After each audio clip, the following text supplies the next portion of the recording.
All right, guys, good morning. It's October 13th, which means we are now the Monday after Week 6 Lions primetime matchup against the Kansas City Chiefs. And in case you guys didn't know, if a quarterback assumes a position under center and then goes in motion, they must come to a complete stop for at least 1 second before the snap. Now, I don't know about you, me, and your grandma, but whenever I've seen a quarterback assume a position under center, or be it in a shotgun or a pistol formation, there is generally a set in the position and a form of a motion, whether you raise your leg up and down in the shotgun or under center, meaning exactly that you go under center, which means you have to put your hands in a position where you and your center become quite intimate. Shout out John, leaving his last name blank, but old Johnny boy, well, for many years, me and John were real close buddies, if you know what I'm saying, because your boy played center for an awful long time. Sorry, John. I didn't mean to be as sweaty as I was, buddy, but you know how it is. But under center, point being, under center meaning exactly that. You are under the center. Now, maybe I missed something, but I've watched this play, the replay of it, about 17 different times. And I have watched Jared Goff walk up to Graham Glasgow's butt, never really bend at the hips or knees to engage in a position that would go under center, never place his hands under center at all. In fact, all he does is slap Graham Glasgow's ass and then rolls in motion.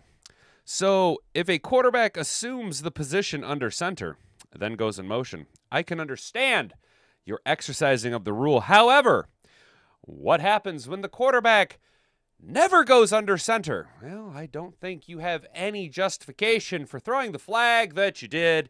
That being said, as soon as our grinding opening drive came to fruition and what should have been a touchdown getting called back, well, boys, I think we know how it was going to go. Today, guys, we are going to be talking all about the Detroit Lions and Kansas City Chiefs matchup Sunday night. Lions, Dan Campbell on Brian Branch's postgame strike of JuJu Smith-Schuster. Quote, "What he did is inexcusable." And I'm sure that you've seen the thumbnail, and that's why you clicked on it. Hell, yeah, I'm planting my flag, and I'm taking a stand. I'm 10 toes down saying Brian Branch did nothing wrong. Brian Branch is simply embodying what the pride of Detroit, the fandom all of us have been seeing, well, for decades, but exemplified this year alone, and the frustrations are starting to boil over. And I personally think we should start a GoFundMe for Brian Branch, because what he is doing is yeoman's work out there. He's taking a stand, and I'm here for it. JuJu Smith-Schuster's a punk baby back bitch, and Patrick Mahomes, well, he doesn't like it when you hold the mirror up to him and say, "Hey, little bitch, you are a cheater." We will talk about that today. Lion Brian Branch calls his action childish as NFL fans rip him for post-game fight.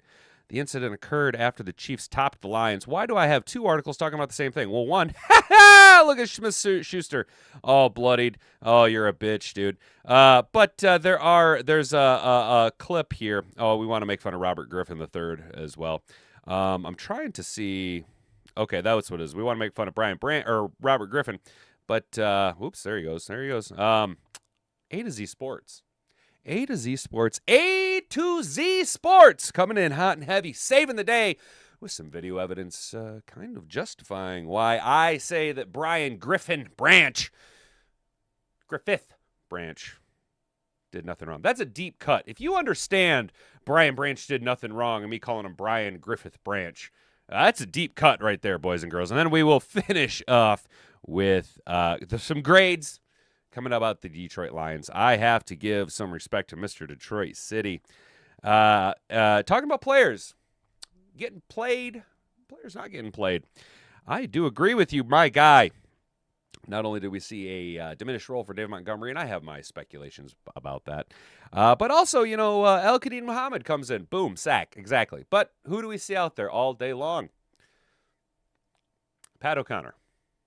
Yes, Pat O'Connor is going to be the guy to chase down Patrick Mahomes, not El-Khadim Muhammad. KC, 0 penalties. Brent, exactly. Guys, you guys are, I'm glad to see we're all on this boat heading down this river. And I think we've got a pretty good theory, at least, as to what's going on with that game. We'll talk about it. If you guys haven't already, would you kindly walk on over, subscribe to the channel if you're new here, ring that notification bell so you can be notified every time we go live Monday through Friday, 10 a.m. to 11 a.m. here at youtube.com.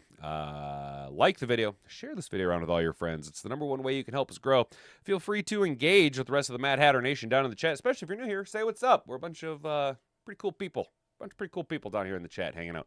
There is a poll up here. 1 like equals 1 F the refs. 86% of you are saying it's getting out of hand. 14% of you say no. The refs are great, and you admit to licking windows. Well, at least you're self-aware enough to acknowledge that you lick windows. I myself, I am a passenger on the short bus, but I still do look down upon the window lickers. So, guys, now that we've done all the things and you've rang all of my buttons and poked all of my bells, let's go ahead and get into the show. If you can say the word good, guess what? It means you're still alive. It means you're still breathing. And if you're still breathing, well, then hell, you still got some fight left in you. So get up, dust off, reload, recalibrate, re-engage, and go out on the attack.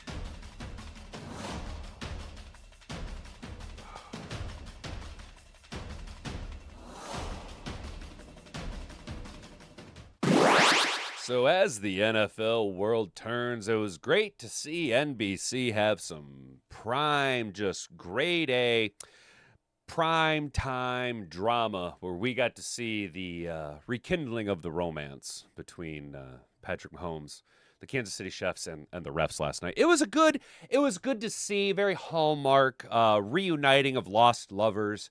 It was just good to see the refs and the NFL and Patrick Mahomes making up and being back in bed with one another. Had it continued where they were being treated almost like a normal team, well, the Lions probably would have taken it to them. Taking them right to the house, but I will shout out there. I think it was Brent DeWitt said Kansas City 0 penalties. Yes, dude. Yes, isn't that impressive? Isn't that very impressive, especially when Aiden Hutchinson's jersey is being torn off of his body? He's pretty much getting SA'd on every single play. Juwan Taylor, holy hell. I told you guys, watch Juwan Taylor. He's the fastest man in the NFL. I have never seen a human being get out of a three-point stance so fast. He's so fast that he's rocking back and into his vertical position before the ball's even snapped. It's so amazing to see Juwan Taylor play. This must be what it's like for the people in comic books to see the Flash run by. Because, oh my God, Juwan Taylor is so fast. And the refs just turn a blind eye to it. And again, it probably has something to do with the same reason why we wouldn't get any calls against Scary Sparkle Spice in Baltimore. And that is, well, when your face is buried and your eyeballs are pressed into the butt cheeks of Patrick Mahomes because your tongue is so far up his anal cavity, it's impossible for you to see any of the calls right in front of your face, let alone any of the calls that are behind the line or just outside of the play zone. You know what I'm saying? Now, why do I think this is so evident? Well, you guys, if you didn't notice, there was a bit of an issue after the game, post-game yesterday. In fact, while the two teams were on the field, there was a bit of a disagreement, shall we say, in which one gigantic washing out of the league, flopping douchebag who would rather do dances on TikTok decided that after spending the majority of the game getting away with a ton of illegal plays, just a ton of illegal plays, dirty plays too, no less, dirty plays. Oh, he then decided that he was going to go ahead and punch down, both metaphorically and literally, because he's got a few inches on Brian Branch. Now, Brian Branch is obviously a hothead in the NFL, right? He's got that little bit of a moniker, but you knew what you were doing. You know what I'm saying? And what did you expect? I do not understand this world that we live in where victims are allowed to walk up to perpetrators and poke the bear and poke the bear and poke the bear and poke and poke and poke.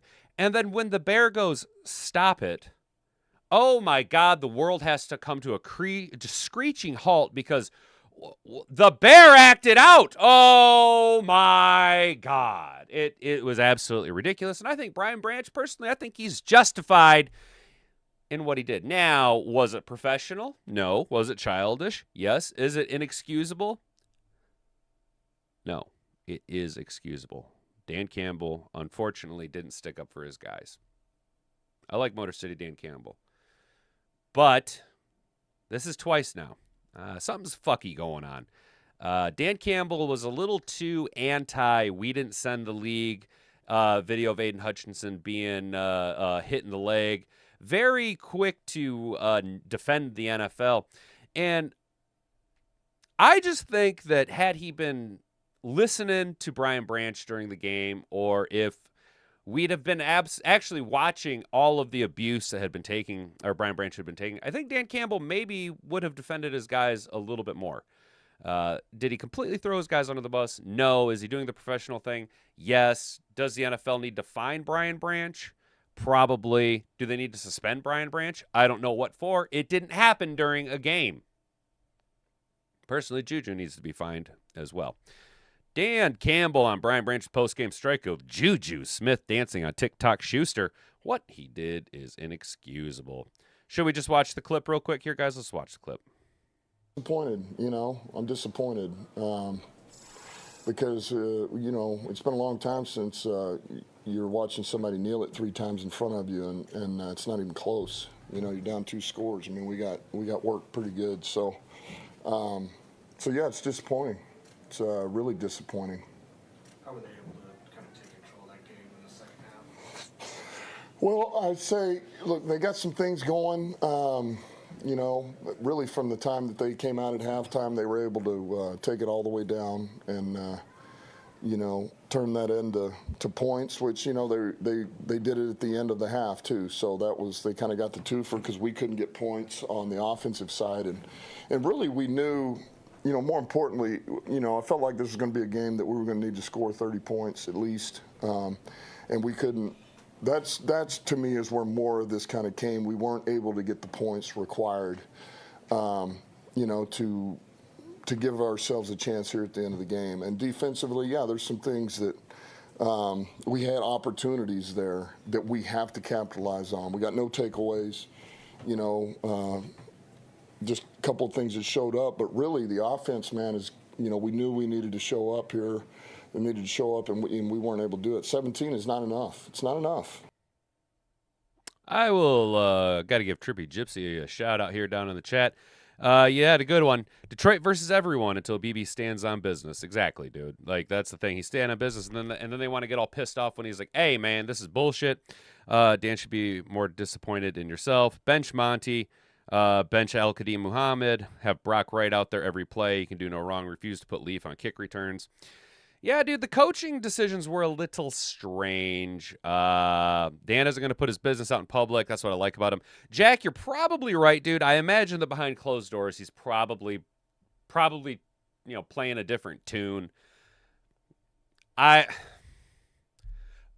just got a mouthful of sour grapes, yo. I'm just pissed that it's just that same shit year in and year out, where it's so obvious what's going on. Detroit Lions safety Brian Branch was at the center of an ugly incident following the conclusion of the team's loss to the Kansas City Chiefs on Sunday night. Branch, following the game's final kneel-down, struck Chiefs wide receiver JuJu Smith-Schuster with an open-handed blow. Smith-Schuster was sent to the ground by the strike and then ran after Branch, who grabbed the receiver's face mask and threw him to the ground, igniting a pull-apart skirmish with members from both teams. Please note, this is why Smith-Schuster also needs to be reprimanded. He was sent to the ground. Okay, that's fine. That's fine. You opened your mouth, and you got smacked in the mouth, all right? You fell to the ground, and you should have just left it as is. Should have just rolled around and been a baby back bitch. You'd have been fine. But when he got up and then went after Brian Branch, that, I think, is a finable action. You know what I'm saying? That is a retaliation, and, JuJu Smith-Schuster has been in the league longer. He does know better, right? I mean, if we're going to sit here and say we're better than that, and Patrick Mahomes is going to say, we talk between the whistles, blah, blah, blah, blah, blah. Well, clearly, Smith-Schuster doesn't. I mean, obviously he was running his mouth after the game and then retaliated. You know what I'm saying? Like, clearly a little bit different tune. Lions head coach Dan Campbell, unprompted, led off his post-game availability by admonishing Brian Branch.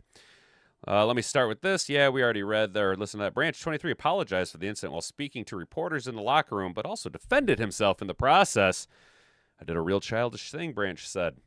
I'm tired of people doing stuff between plays and the refs don't catch it. They be trying to bully me out there. I shouldn't have did it. It was childish. But right there, I am tired of people doing stuff in between plays and the refs don't catch it. Branch went on to say the reason his altercation with Smith-Schuster was the receiver hitting him in the back on a play late in the game.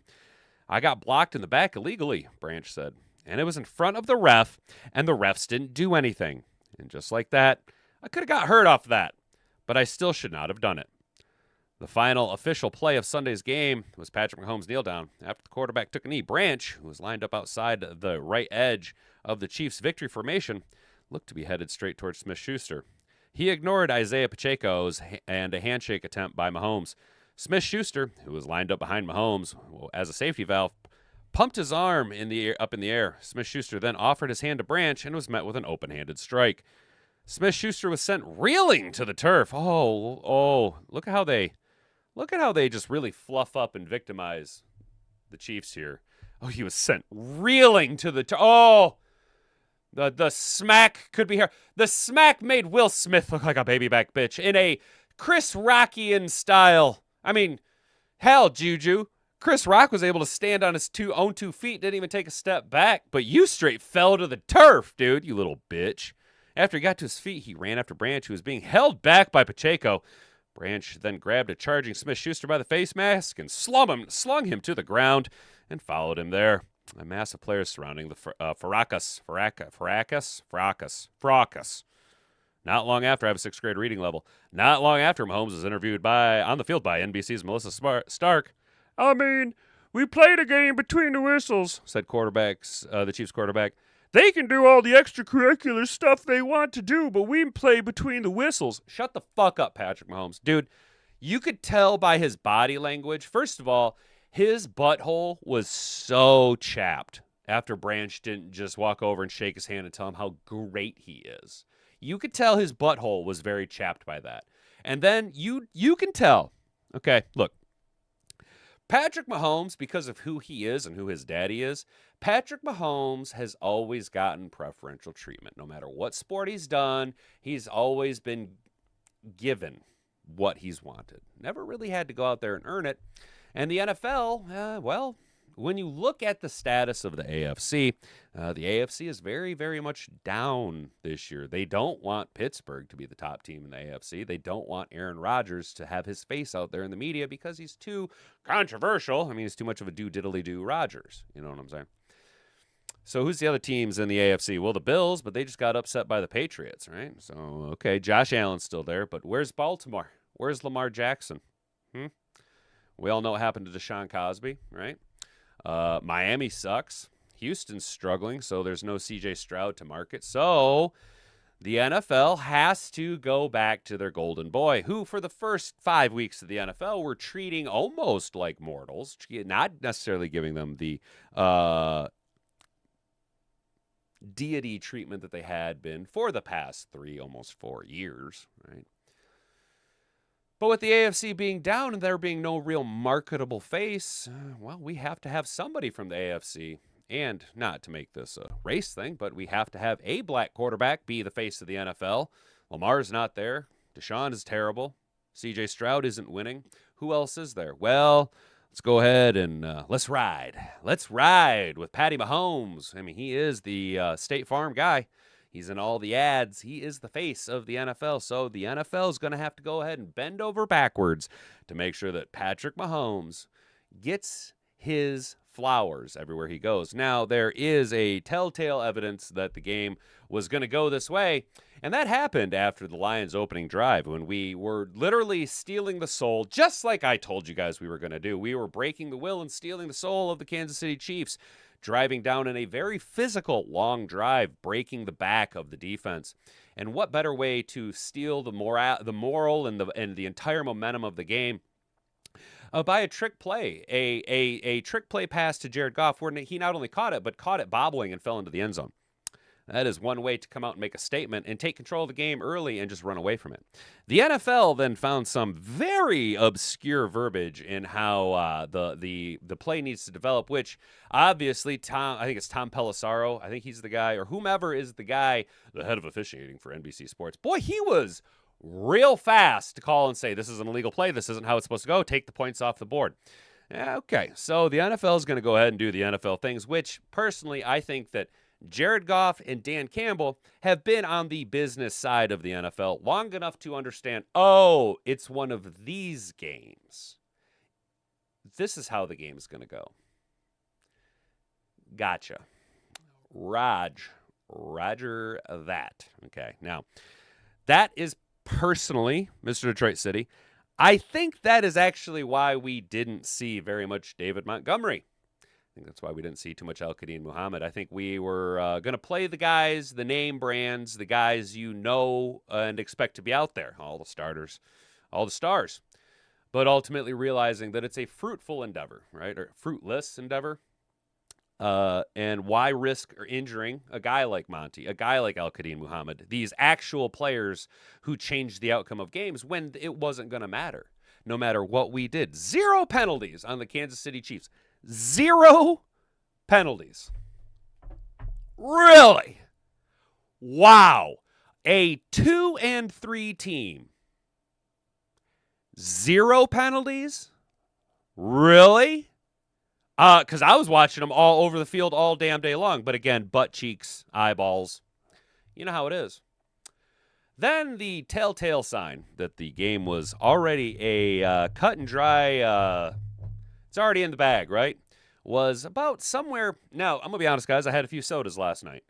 So somewhere between the 10 minutes left in the fourth quarter and the 7-minute mark in the fourth quarter, NBC panned to some Lions fans in the stands in the stadium. Now, this, you go ahead and clip this and share this around. Maybe we can dig it up.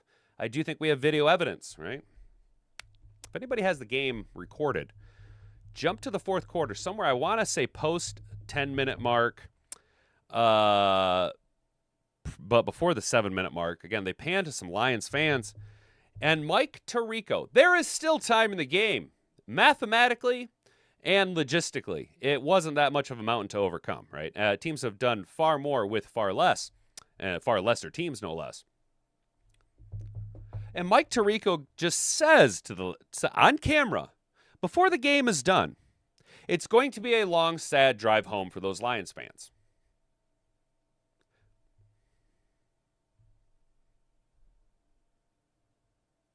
How do you know? How do you know that, Mike Tirico? The game's not over. How do you know that? Huh? I think you know that for the same reason Dan Campbell and Jared Goff knew that. And I think that's the reason why we didn't play David Montgomery and Al-Qadim Muhammad and really risk our grind out key pieces of our team. This game was a foregone conclusion from the jump. 2.5-point spread at Vegas.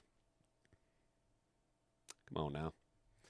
Come on now. The NFL, when you look at the big picture, there's no one else in the AFC. The NFL is going to AstroTurf the Kansas City Chiefs because they can sell tickets. They can market the Chiefs and Bills in the AFC Championship game. They can market the turnaround. No teams start out 0-2 and make it to the playoffs. The Bengals were supposed to be a storyline this year. The Bengals were supposed to be a AFC story.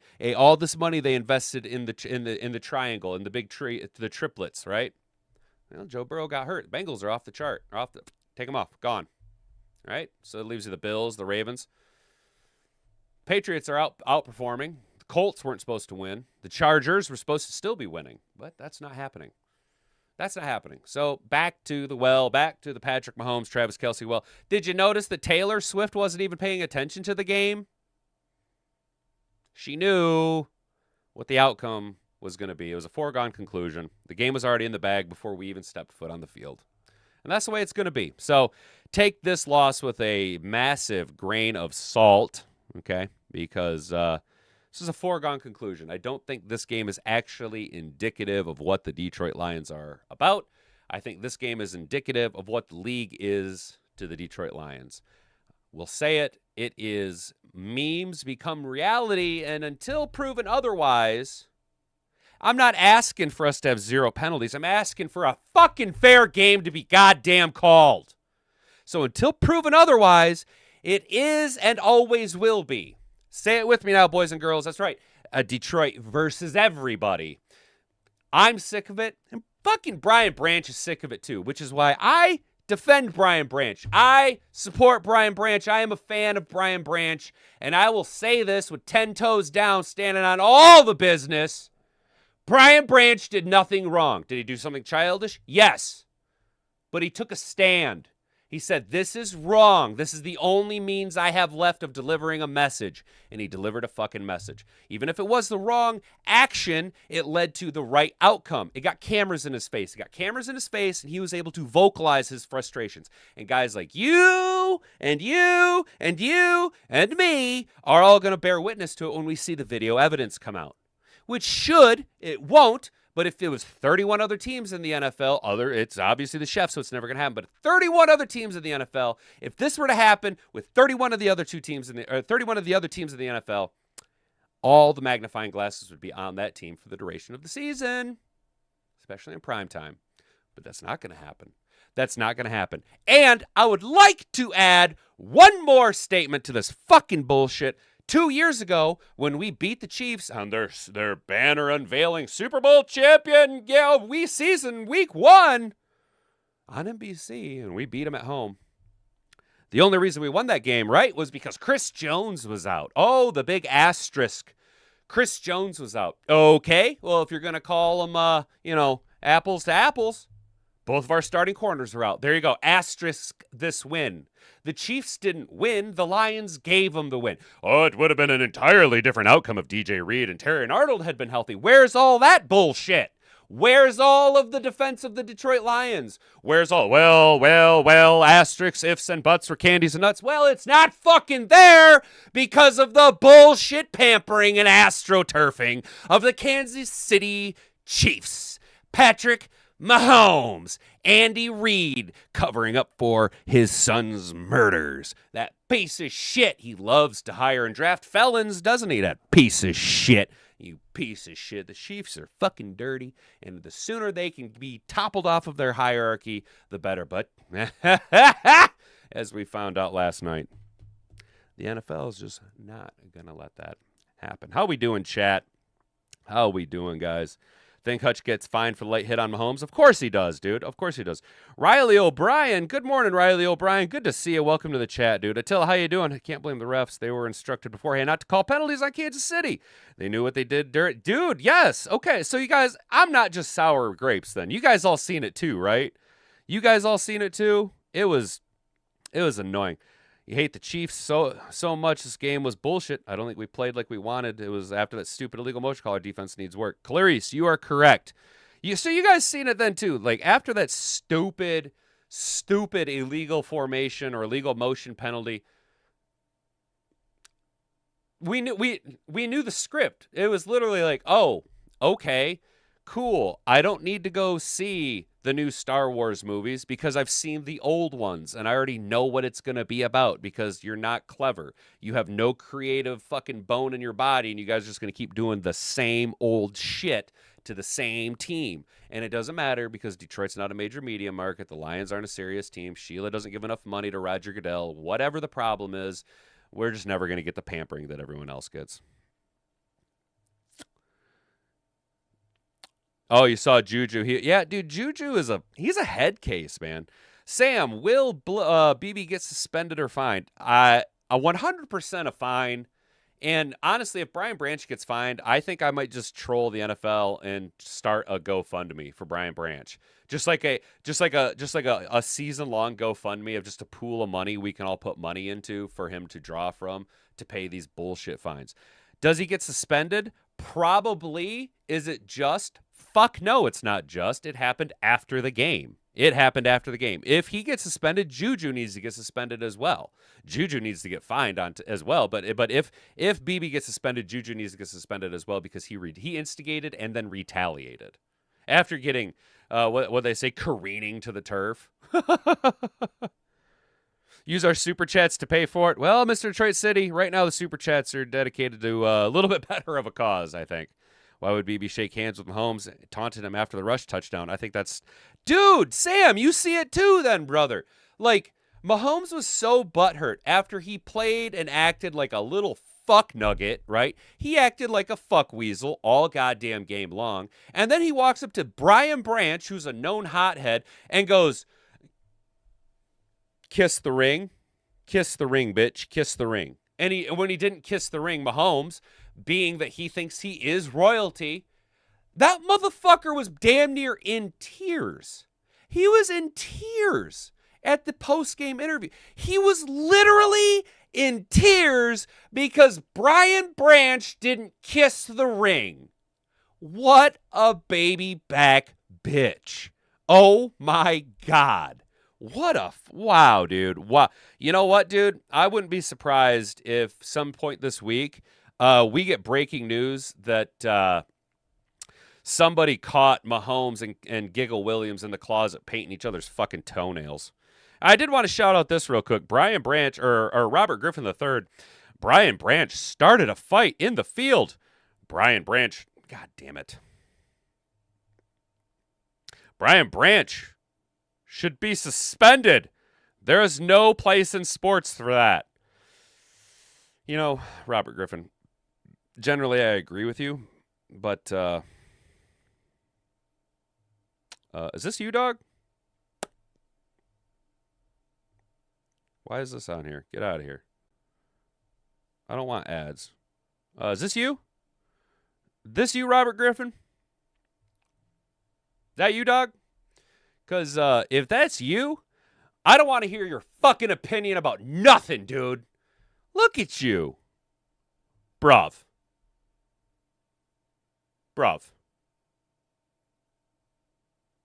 You're putting that whole thing down your throat like it's a coat now, isn't it?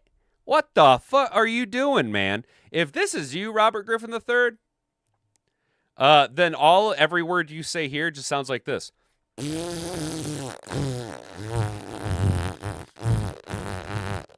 You doorknob. You fucking doorknob.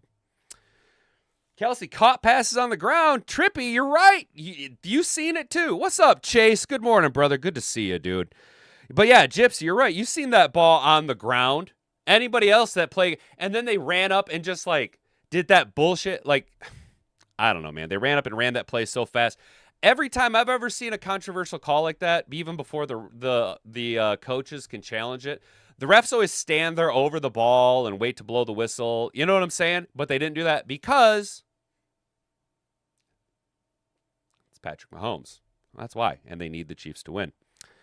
Branch is the new Ronnie Lott. Yeah, Sam. I like that, dude. He is the new Ronnie Lott. Branch is a man who plays like a gladiator sport. And that's why I like Brian Branch a lot. I think he's a very good player. Ever since Taylor Swift started banging NFL players, the audience has slowly crept into NFL circles. They don't belong in gladiator sports. You are 100% right, Mr. Detroit City. It's that feminization of the world, that nerfing of everything, dude. Might as well just play Sarcastable. So, guys, real quick here, we have video shows exactly why BB went after JuJu in the loss. You know, we said that he was, or he said he was getting blocked. So check this out. You guys see right here, Brian Branch blocked and backed by JuJu Smith-Schuster. Shout out Jimmy Lio, MD, Detroit Lions Morning Rounds on Twitter, or X. You can see he's highlighted here. We got its little 8-second clip. Brian Branch highlighted here on the right, and JuJu Smith-Schuster highlighted here on the left. We're going to go ahead and play it through, and then we'll break it down slowly. So here you can see the play develop. Here comes Branch, and boom! Yeah. Yeah, and then you can see some John. You can see some John. So here we go. There you see, and the play is underway. Here we go. Brian Branch is creeping up to the line of scrimmage. collapsing down. You can see JuJu's zeroed in on him. This was deliberate. This was targeted. He knew what he was doing from the jump. He was coming after Brian. Now, yes, in this type of play, JuJu is supposed to come down and get whomever over here and kind of wall off the backside. But here comes JuJu, and he's targeting. He's zeroed in on Brian Branch. He comes right for him. Look at he actually turned his body to come right after Branch. Now, yes, he is supposed to wall off the backside defender, but and Brian Branch's shoulders turn, and so if you look at, I can't quite zoom in, but if you look at the body positioning of Brian Branch, his shoulders are turned. Clearly, his back is to JuJu Smith-Schuster. I mean, we can almost see the front plate of his chest. You can see the entire arm of his left arm completely exposed to us, so he's fully rotated around. If you look very closely, you can see the blue of his face mask facing down the line of scrimmage, and JuJu Smith-Schuster is blindsiding. Look at that. I mean, that is a complete blindside. His head is even down, so it could be argued, and if we can get another angle of this at some point, maybe, he maybe even led with the crown of his helmet. So this is an incredibly dirty play. Dirty fucking play. Look at this. Look, I mean, this is just, you could have seriously hurt the guy here. Not trying to be a baby bag bitch. It is a man's game, but like completely uncalled for, completely unnecessary, dirty. And just to be clear here, the NFL, his momentum he could easily stop and change his momentum to walk down the line of scrimmage. Something the NFL is very against now is the standing over or walking over players. So I would expect any one on 31 other teams to catch a fine for this action as well. But here you can see him tauntingly walking directly over.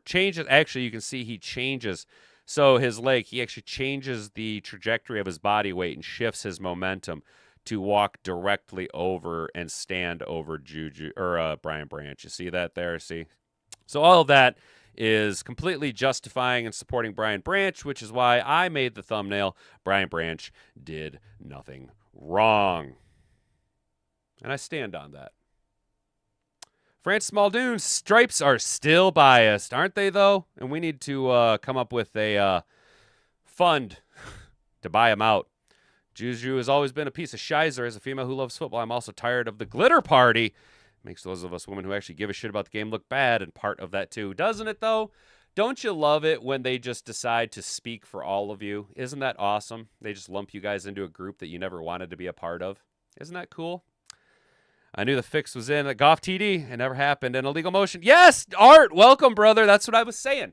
For an illegal motion to occur, Jared Goff would have had to have gotten under center or indicated that he was in a pistol or shotgun formation. He never set himself into a position indicating that he was under center or a quarterback, so he was free to move however he wanted. But the NFL going to do the NFL things, and yes, I agree. The fix was in from the moment. From that moment on, I knew the game was over. Why does the NFL keep allowing the Chiefs to cheat and expect everyone else to be okay with it? It's not okay. Alana, good morning. Welcome to the chat. I agree with you. But the thing is at this point, especially this game, if there was a team for them to pick on and take just to take their frustrations and do this to, it's the Detroit Lions. Because this has been happening to us for decades. So all I sound like to anyone outside of the pride, I just sound like a sore fucking loser, like sour fucking grapes. Scoreboard, get good, which is fair. If it hadn't been happening my whole fucking life, man. You know what I'm saying? Golly jeepers. Next game, the Lions need to be better in situational football. Dan has emphasized on that game. Nick P., correct. You're not wrong. I just don't think that there was ever a chance for us to win that game. But you are not wrong. We do need to have a little bit better situational football. I don't think we were ever going to win that game. It doesn't matter. Doesn't matter if there was divine intervention or not. Roger Goodell was not going to allow Patrick Mahomes to lose now. He needs the Chiefs to win. He has to market them. He needs somebody to be the face of the NFL that isn't Josh Allen or Aaron Rodgers. So, dust off Patrick Mahomes, roll him on out there. It was supposed to be Joe Burrow. Personally, I think this year was supposed to be Joe Burrow. I think it was supposed to be Cincinnati and cool Joe Burrow's year to be the golden boy, and then his toe decided to not do that. What's up, Kerry? How you doing, brother? Good to see you, man. It's right. Our NFL faces it's right in our face. The NFL totally against our style of play. Exactly, Sam. That's what I've been saying. The NFL can't stand how Motor City Dan Campbell conducts himself, how the team conducts themselves in the way we play football. They do not like old school throwback, hard-nosed, gritty football, even though that's what the fans have been screaming for years.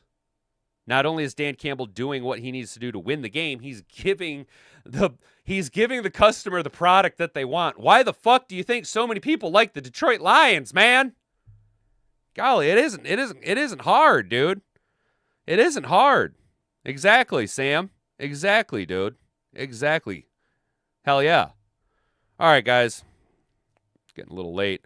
Let's quickly run through some grades here. Obviously, it wasn't pretty. Jared Goff gets a B. His play was pretty consistent throughout Sunday's game, though he didn't have the opportunity to lead a big drive at the end. He was superb on the opening drive and caught a touchdown that was nullified by an illegal motion penalty when he didn't get set. Yeah, but he didn't need to get set. He finished with a completion percentage over 75%, as 2 of his 6 total completions came at a desperate final drive. He also showed off some mobility on a 7-yard scramble. However, he did miss a big throw on 3rd down near the end of the first half for Jahmyr Gibbs. Running backs only getting a C. The Chiefs' interior defensive line stifled Detroit's ability to run up the middle. Well, unless you would have rolled Monty out, if you'd have flipped the carries, I think our running game would have been a lot more productive. The Lions tried making some adjustments, such as shifting to an unbalanced line, but Gibbs was limited to 3.8 yards on 17 attempts. Monty had moderate success, but notched just 4 carries and was an uneven split allotment of carries for Detroit's backfield. The Lions were forced to improvise, utilizing a series of screens in an effort to regain some momentum in a pseudo-run. Monty had 2 catches for 37 yards, while Gibbs' lone reception was blown up for no gain. Yes, so I am in Mr. Detroit City's camp right now. This is why you have 2 running backs, so that when one isn't working, you can lean on the one that is being more productive. Jamison Williams showed up for a little bit last night, but now we need to put out an APB. Where's David Montgomery? Has anybody seen David Montgomery? David Montgomery, where'd you go, bud? Wide receivers getting a C. After a pair of quiet games, J-Mo regained his groove with 6 catches for 66 yards and a touchdown. On the score, he displayed an impressive balance to fight his way to the end zone. It was a welcome development after totaling 3 catches over the last 2 games. Amon-Ra led the team with 9 catches, but had just 45 yards to show for it. He also had an uncharacteristic drop on 4th down that turned momentum in the favor of the Chiefs. Well, no, it didn't, because they were never going to win that game. Tight end's getting a B+. I think what you mean to say is Sam Laporta gets a B+. Brock Wright, you get an incomplete. You don't even get a grade. Your play yesterday was incomplete, dude. Brock, to block a guy, you got to get in front of them for starters. Okay, you got to put your body in front of the guy you're trying to block. Now, I'm not saying I'm not an NFL lineman, all right, but I will give you one more tip, all right?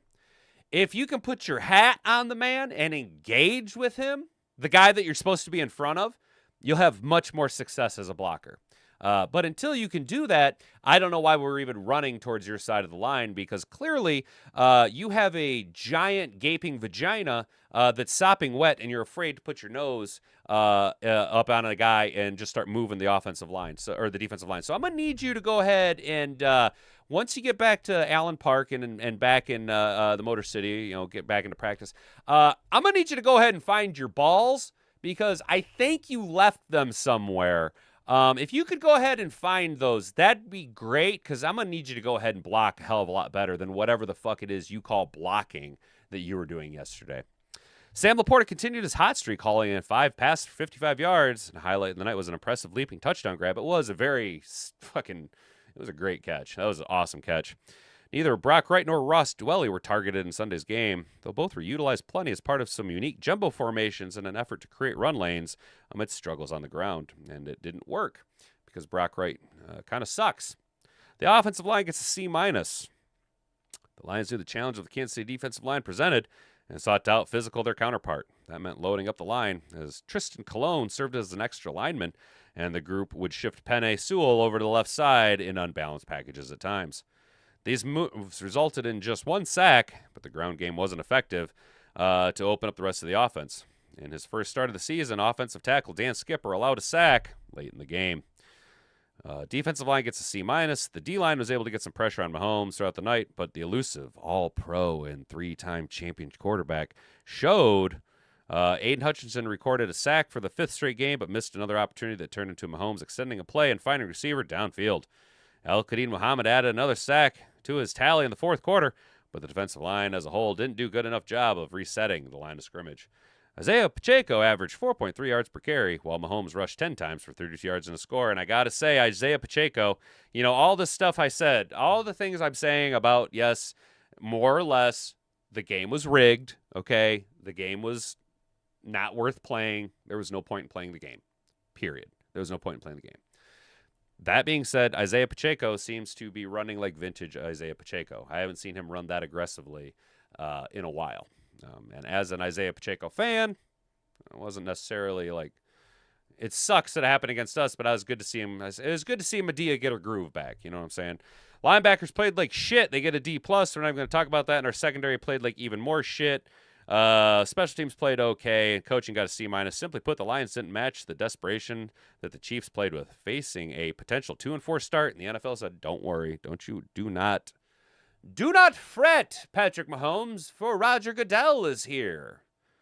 The Chiefs appeared determined to avoid a loss after falling on the road to Jacksonville last week. Injuries no doubt played a role in the Lions' effort defensively. However, they didn't appear to have a solid plan for containing Mahomes and playmakers around him, such as Kelce and Xavier Worthy. Offensively, the Lions tried and failed to establish a run, then turned to the screen game as a way to attack the perimeter of the Chiefs' defense. That also didn't work. And while the Lions were still able to move the ball in spurts, they couldn't come up with big plays when they needed them. The illegal motion that negated Goff's touchdown will certainly be debated, but ultimately his inability to pause and get set necessitated the flag. Whether the play was coached or executed improperly, it ultimately didn't work out in the Lions' favor because he didn't have to get set because he never indicated that he was playing quarterback on that play. Detroit faces another tough test with Tampa, blah, blah, blah. We'll talk about that later on in the week. So it was just a shit show. And these grades are exactly reflective of how we played and how we should have played, because after that bullshit touchdown callback play, it was pointless. It was pointless to play the game. You're never going to win. So as you guys can see here is a illustration of Brian Branch. Okay. So there's some fan art of Brian Branch, and I will stand here and continue to say Brian Branch did nothing wrong. All he's doing is speaking for all of us here in the Motor City. Brian Branch, I applaud you. You're hearing what we're saying. You have your finger on the pulse. You have your ear to the ground, and you're listening to the pride. So I will give you a big old tip of the hat. But no wag of the finger. No wag of the finger. I don't care. It was justified. Yep, you're going to catch a fine. You probably are going to be suspended, and we're just going to have to deal with that. But the statement was made. A statement was made. A statement was vocalized.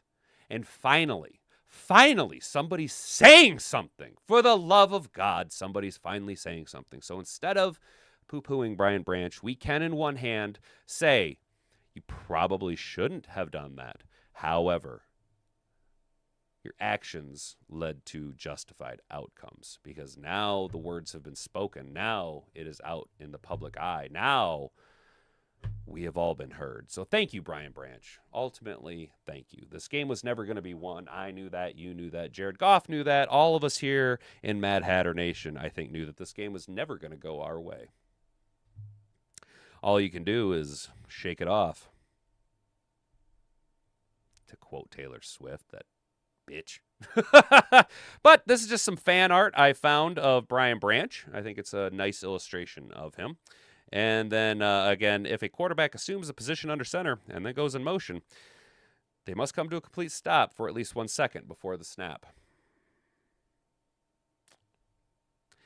If a quarterback assumes a position under center.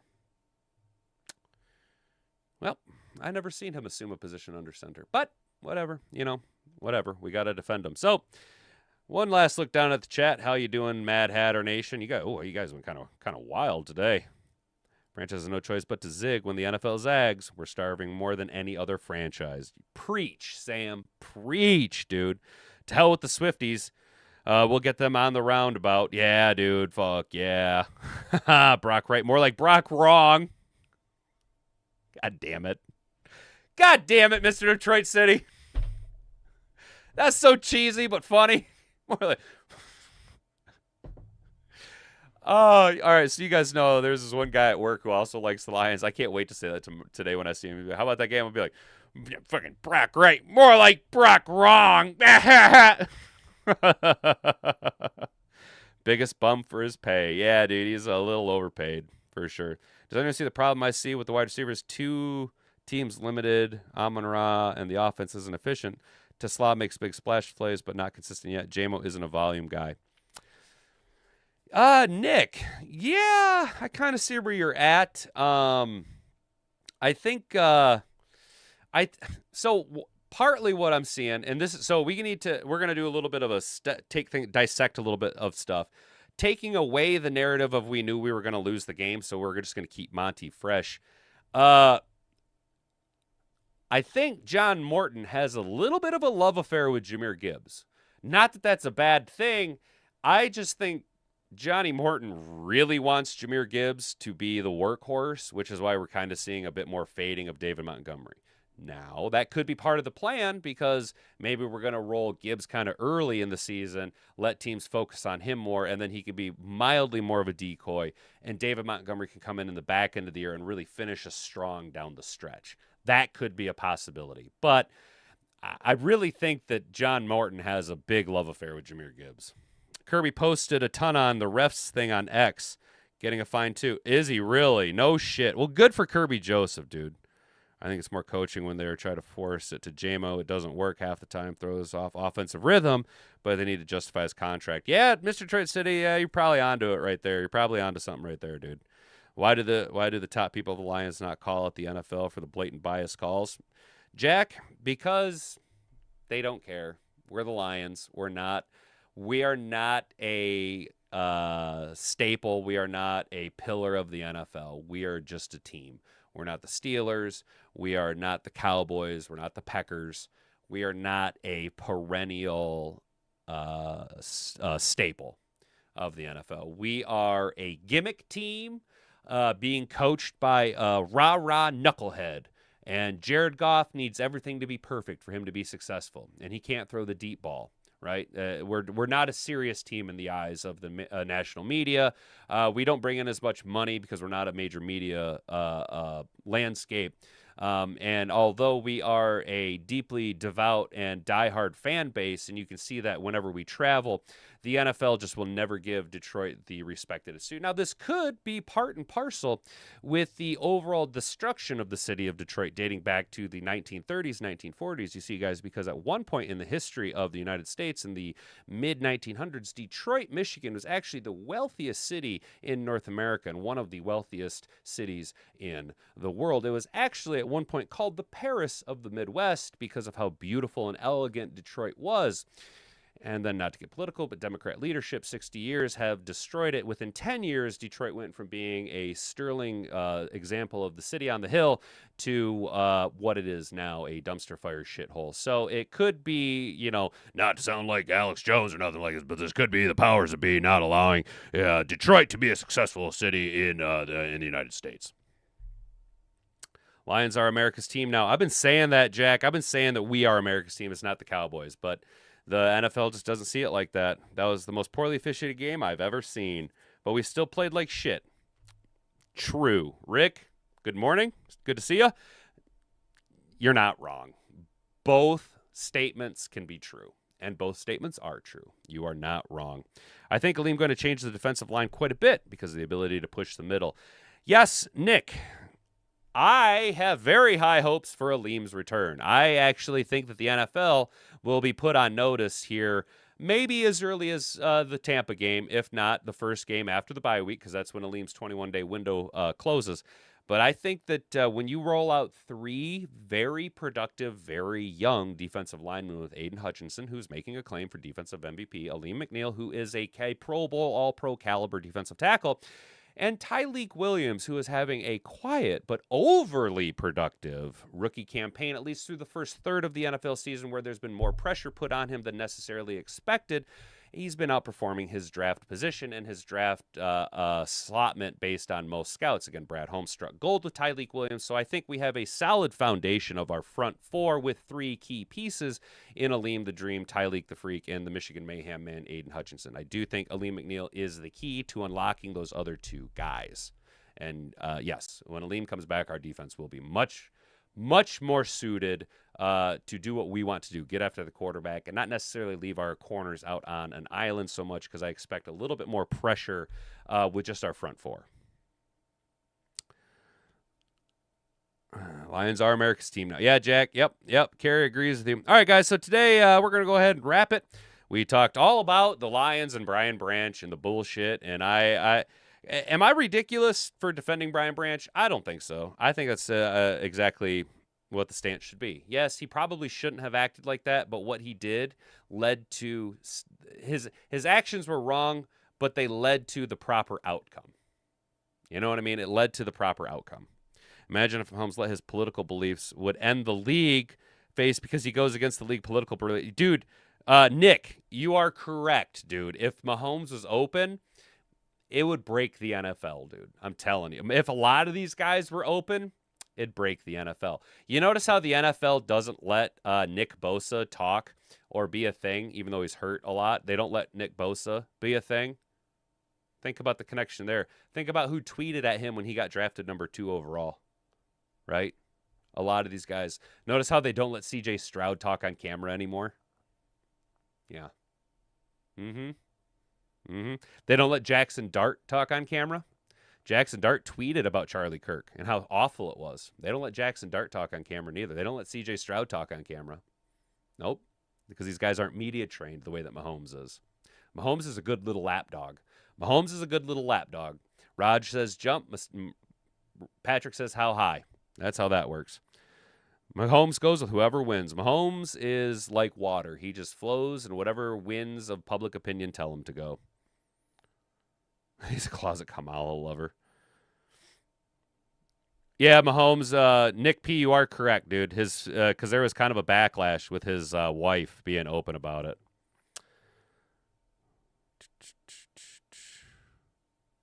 All right, guys. We're going to go ahead and, well, it's been an hour. We're going to go ahead and wrap this up. Appreciate all you guys hanging out today. One last look at the poll. We had 20 votes. 1 like equals 1 F the refs. 95% of you say it's getting out of hand, with 5% of you saying, nope, the refs are great, and you lick windows. So hopefully those windows taste great, guys. We'll be back tomorrow to talk about power rankings and kind of where everything goes, kind of digest this, see what any outcomes, what action the league takes against any and all of our players. I'd expect them they might as well just suspend and fine the whole team. I mean, at this point, if the refs are going to conduct themselves like this with the Detroit Lions, what's the point in even playing the fucking game? Right? And something needs to be done. Something's got to give. You know what I'm saying? Guys, it's going to be it for today. Stay out of trouble. Don't do anything I wouldn't do. Enjoy the rest of your Monday. Try and have a good evening and ski on into Tuesday. Before you know it, it'll be Wednesday. And after that, well, it's just a couple of downhill slaloms till we head back into the weekend. So stay out of trouble. Don't do anything I wouldn't do. You've been an attentive audience. I've been Hat and Beard. Until tomorrow, bonga bonga. Frig off.